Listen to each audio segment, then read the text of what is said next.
सबसे बड़ी दिक्कत भारत में जानते हैं क्या है? वो ये है कि भारत का अपना कोई इंटरनेशनल चैनल नहीं है।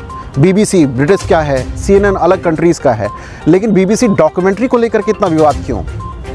2014 में जब इलेक्शन हुआ तब ये विवाद नहीं हुआ।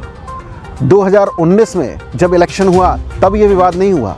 जब 2024 आ रहा है तो क्यों JNU कैंपस और क्यों अलग अलग विश्वविद्यालयों में ये छात्र निकल करके सामने आ रहे हैं?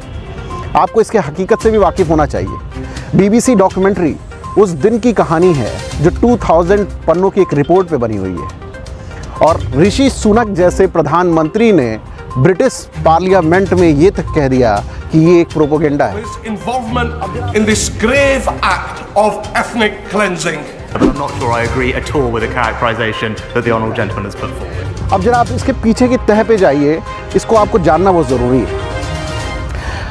एक्चुअली में ये पूरा का पूरा मैटर जो है गोधरा अहमदाबाद दंगों को लेकर के है। PM मोदी के नैरेटिव को ख़राब करने के लिए कोशिश ये की जा रही है वामपंथियों की तरफ से, लेकिन इसके पीछे की पूरी कहानी क्या है आप पहले हमारा ये रिपोर्ट देखिए, उसके बाद हम आपसे बात करते हैं। BBC की विवादित documentary India the Modi question को देश भर के सोशल मीडिया प्लेटफॉर्म पर बैन होने के बाद भी इस पर विवाद थमा नहीं है और इस बार विवाद के तार JNU से भी जुड़ रहे हैं। स्क्रीनिंग के नाम पर पर्चे बांट दिए गए और देश के अलग अलग विश्वविद्यालयों में बवाल थम नहीं रहा है। छात्र स्क्रीनिंग को लेकर के बवाल कर रहे हैं और उसके साथ साथ पुलिस को और प्रशासन को भी अपना जोर लगाना पड़ रहा है। भारत सरकार ने डॉक्यूमेंट्री पर बैन लगाया हुआ है। ब्रिटिश न्यूज़ सर्विसेज BBC की एक डॉक्यूमेंट्री पे इतना विवाद बढ़ा है कि भारत विरोधी एजेंडा फैलाने का आरोप लगाकर जहां एक और भारत सरकार ने इसे बैन कर दिया है, वहीं दूसरी ओर कुछ गुट है जो इसे विवादित डॉक्यूमेंट्री की स्क्रीनिंग देना करना चाहते हैं।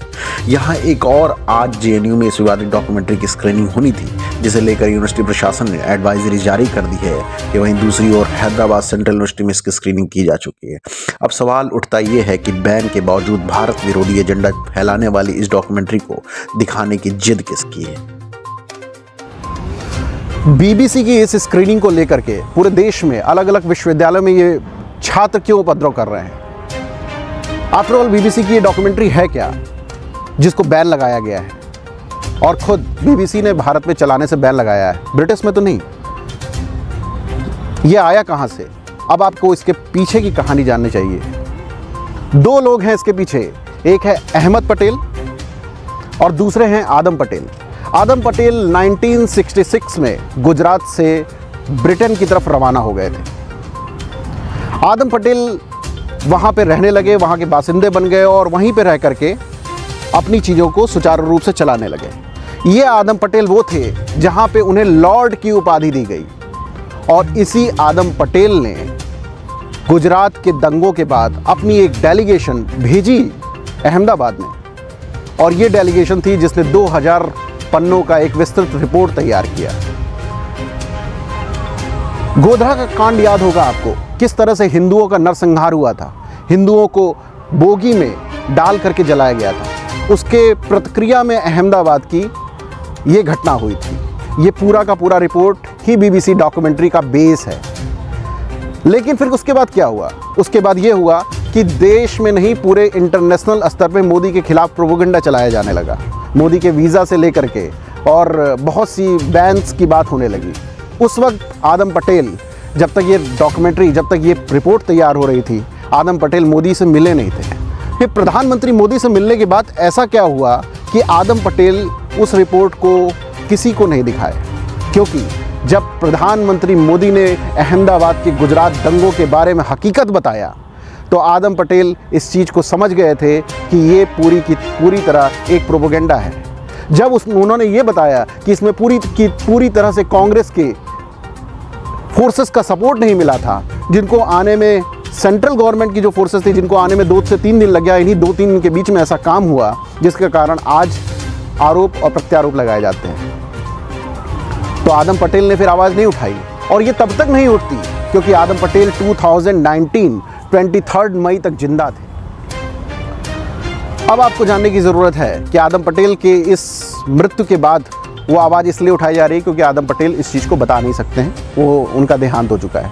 प्रधानमंत्री मोदी को और प्रधानमंत्री मोदी के खिलाफ प्रोपेगेंडा फैलाने वाली बात ब्रिटिश के प्राइम मिनिस्टर सुनक ने पार्लियामेंट में बोल दिया है कि ये पूरा का पूरा एक कोरा प्रोपेगेंडा है। 2024 के इलेक्शन को लेकर के जिस तरीके से एक प्लेटफॉर्म बनाने की कोशिश की जा रही है, पूरे देश में एक अराजकता फैलाने की कोशिश की जा रही है और हिंदुओं और मुसलमानों को लड़ाने की कोशिश की जा रही है, वो शायद ये भूल जा रहे हैं कि बीबीसी डॉक्यूमेंट्री कहीं ना कहीं प्रधानमंत्री मोदी को ही फ़ायदा देगी। अगर वही नैरेटिव, अगर वही चीज़ें फिर से उठी तो 15 करोड़ या 20 करोड़ के आबादी को आप ये दिखाओगे उस डॉक्यूमेंट्री में क्या हुआ और उस आबादी को आप कोशिश ये करोगे भड़काने की, तो इधर 85% आबादी भी गोधरा कांड को लेकर के उठ खड़ी हो जाएगी और ये सारा का सारी चीज़ें मोदी के पक्ष में जाएगा। तो बीबीसी की डॉक्यूमेंट्री के इस साजिश को आप समझिए